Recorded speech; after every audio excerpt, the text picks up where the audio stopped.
Pada tahap pendahuluan, kami menemukan gap berupa fenomena, yaitu dikutip dari laman berita CNBC Indonesia, Menko Perekonomian Airlangga Hartarto menjelaskan bahwa pandemi COVID-19 atau pada tahun 2020 telah membuat pendapatan atau omset UMKM Indonesia turun hingga 30%. Sedangkan pada laman berita yang sama juga mengatakan bahwa banyaknya UMKM yang menjual asetnya karena tidak mampu bertahan di masa pandemi.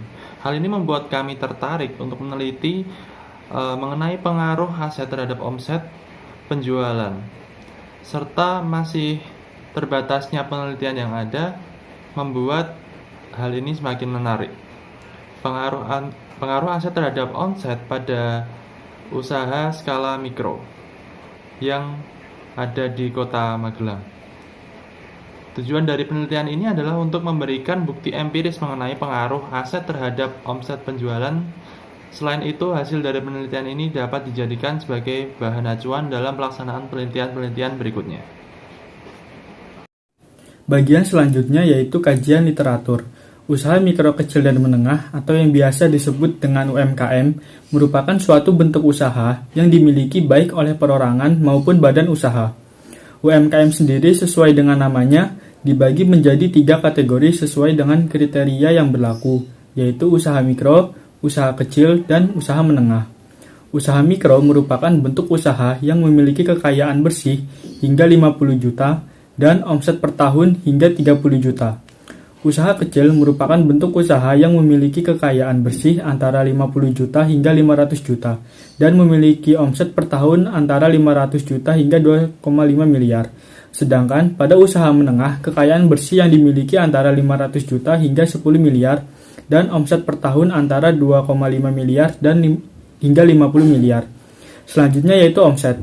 Menurut Kristanto tahun 2017, omset merupakan pendapatan yang terakumulasi dan dapat dihitung secara menyeluruh pada suatu waktu tertentu, yang diperoleh dari hasil menjual produk, baik berupa barang maupun jasa kepada konsumen. Omset dapat dijadikan sebagai salah satu indikator untuk mengukur tingkat kesejahteraan UMKM. Semakin meningkat omset penjualan, maka semakin meningkat pula kesejahteraan pelaku UMKM. Selanjutnya yaitu aset.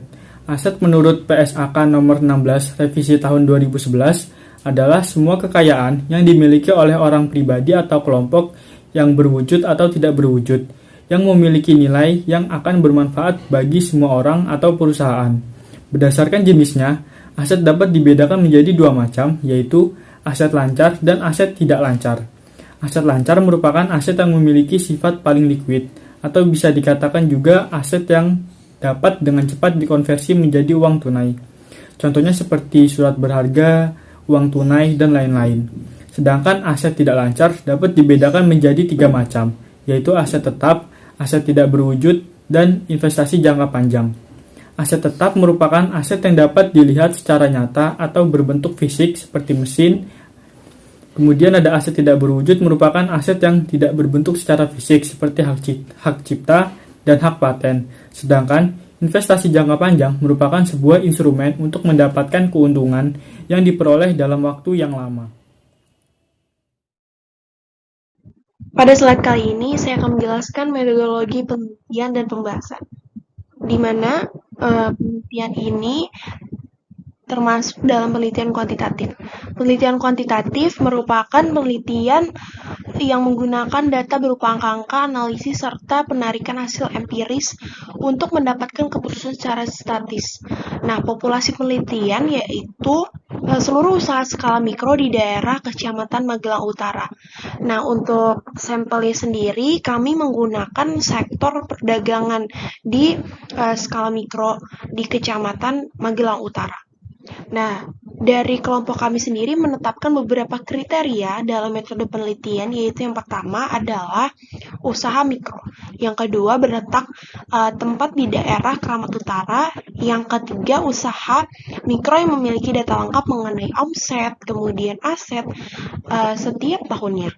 Dan yang keempat adalah usaha mikro sektor perdagangan, jadi kita ngambilnya perdagangan yang mempunyai ketersediaan data di Dinas Perindustrian dan Perdagangan atau Disperindak. kami mengambil sampel sebanyak 331 di sektor perdagangan di usaha skala mikro. Kemudian variabel dependen yang kami ambil pada penelitian ini adalah omset. Dan untuk variabel independennya kami menggunakan aset. Nah, untuk konsep dari gambaran dari konsep penelitian kami atau kerangka penelitian kami ada di bawah sebagai berikut.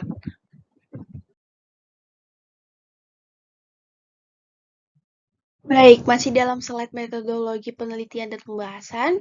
Kali ini saya akan menjelaskan penelitian kami menggunakan analisis regresi linear berganda dengan menggunakan software SPSS versi 26.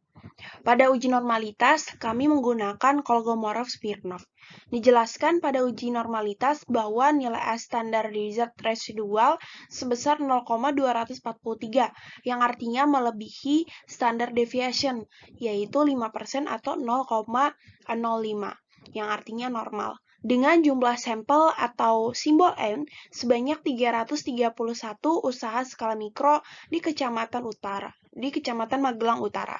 Kemudian uji multi kolinearitas terdapat nilai secara parsial bahwa nilai signifikan sebesar 0,001 yang artinya di bawah standar deviation yaitu 5%.